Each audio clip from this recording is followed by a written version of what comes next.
The movie begins with John Wick crashing his car into a wall. He climbs out of the wreckage, bloodied and hurt.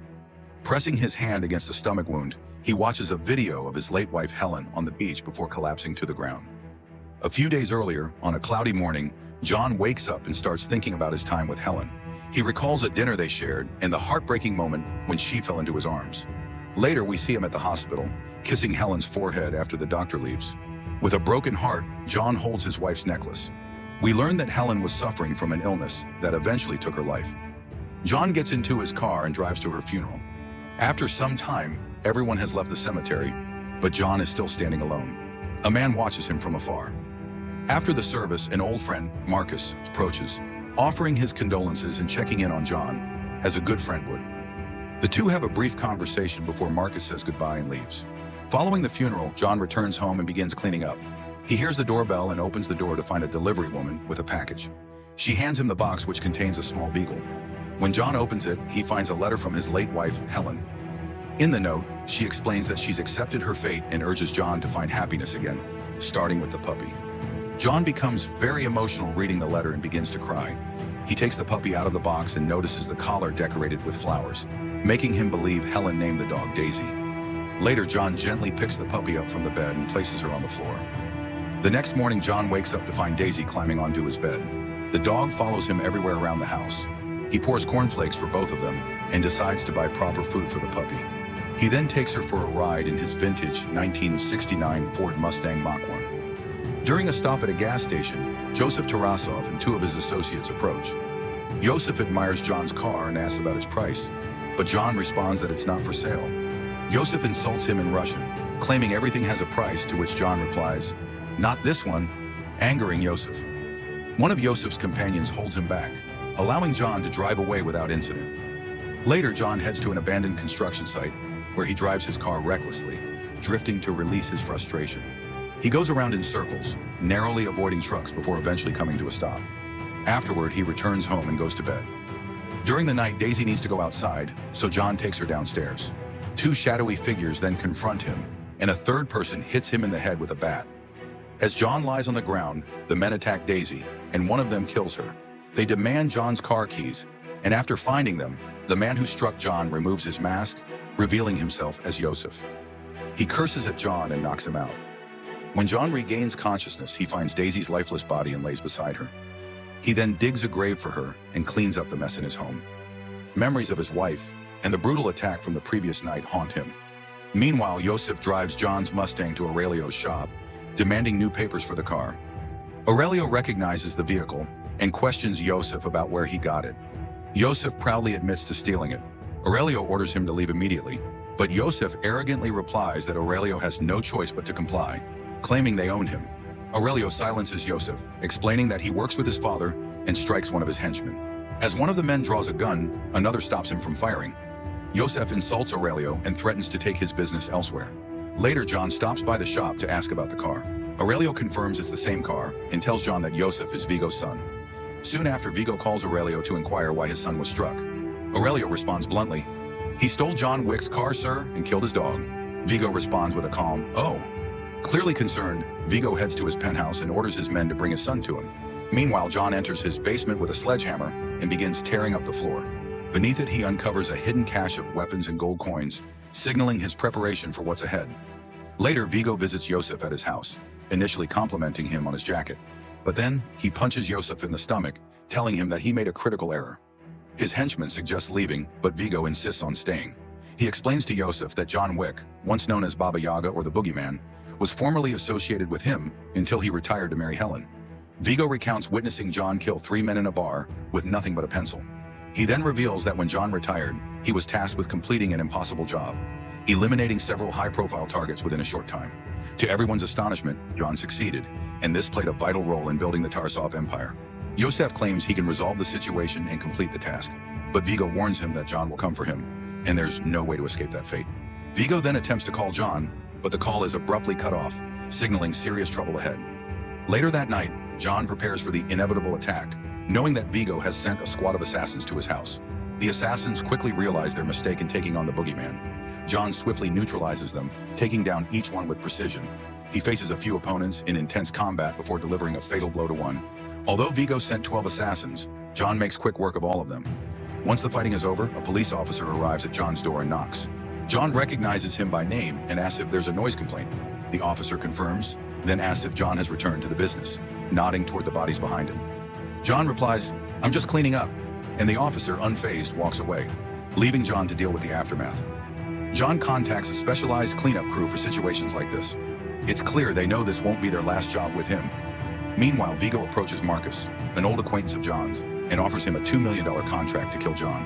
He also instructs his assistant, Avi, to spread the word and advertise the job to others. Marcus readily accepts the offer. John, meanwhile, decides to head to the New York Continental Hotel, a sanctuary for criminals where no violence is allowed. The Continental is an exclusive hotel for the criminal world, with strict rules against any killing on its premises. At the Continental, John runs into familiar faces, including Perkins and Sharon. He greets Sharon and books a room using the specialized currency that assassins use. We are then introduced to the hotel's manager, Winston. When John asks where Yosef can be found, Winston informs him that Yosef is at a nightclub called the Red Circle. Immediately makes his way to the club where Yosef and his friends were enjoying themselves. He then bumps into an old acquaintance of his and suggests that the man take the day off, which he gracefully accepts inside the club. Yosef is hanging out in the bathhouse. Suddenly, John appears on the club's lower level, killing one of Joseph's associates upon spotting John. Joseph flees for his life. John begins shooting at the remaining hitmen, and even though he managed to take out all of his targets, Joseph seems to have made a lucky escape. Joseph then calls his man Victor, only to hear the Baba Yaga on the other side taunting him. John eventually returns to the Continental Hotel and tells Sharon he needs a medic in his room as the medic takes care of the injury to his stomach. The doc warns him that he needs to take it easy to avoid tearing his sutures. John, however, doesn't understand the meaning of easy. Later that night, Marcus ascends to the rooftop of a building across the street and sets up his sniper rifle.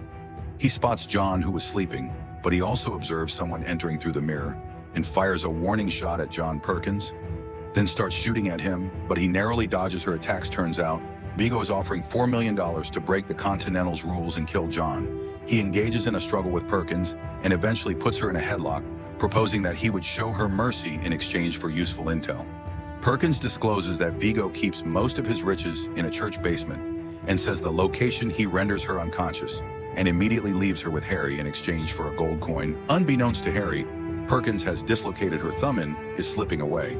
She manages to escape and beats him in a fight, to which she puts a pillow on his head and shoots through it. John then visits Vigo's hidden stockpile of goodies inside the chapel. He takes out a gun, shoots the priest, and proceeds to kill every man that challenges him. He compels the priest to lead him to the vault or die. He is then taken to the vault room and unlocks the gate.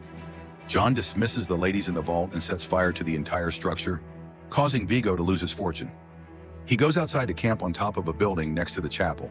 He spots Vigo and his main crew enter the premises. A firefight that ensues with John going toe-to-toe with Vigo's men. He manages to take out the most of them until one assailant jumps into an SUV, and as John reloads and takes out one more enemy, he is clobbered and lands on the ground.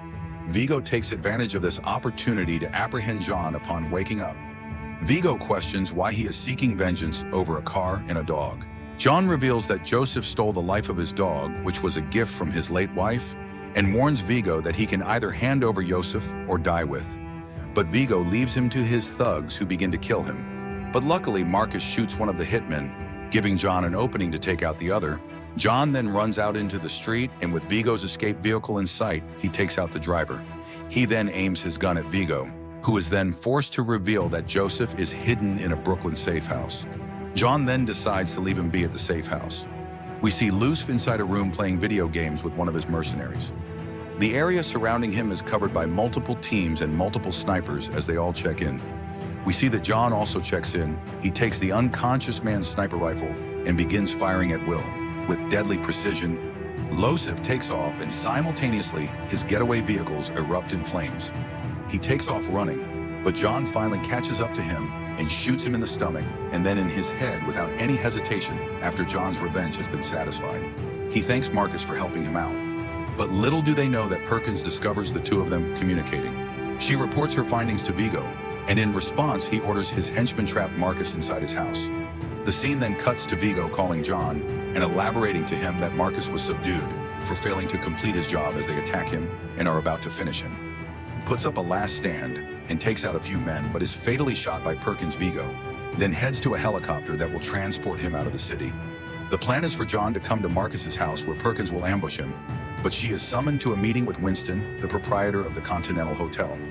They meet up and Winston informs her that she has violated Continental's rules, resulting in the revocation of her membership, as well as her life upon discovering Marcus's lifeless body. John sets out on a mission to absolutely kill Vigo in everything that he stands for. He punches his car and spots Vigo and his men en route to their helicopter and tries to ram his car into them.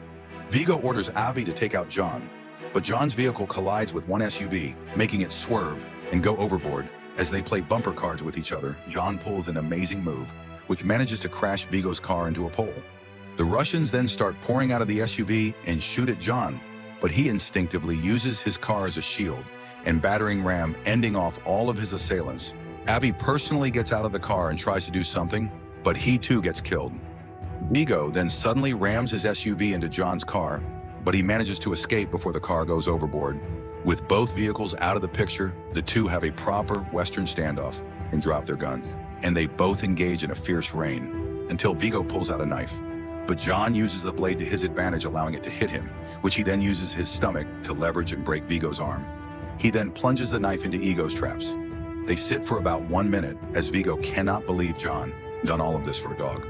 John then walks off, leaving him to die the scene, then cuts back to the beginning with John still bleeding out, but determined to keep going after seeing the video of Helen. He stops at a dog shelter to tend to his wound. He also ends up adopting a pit bull before heading home.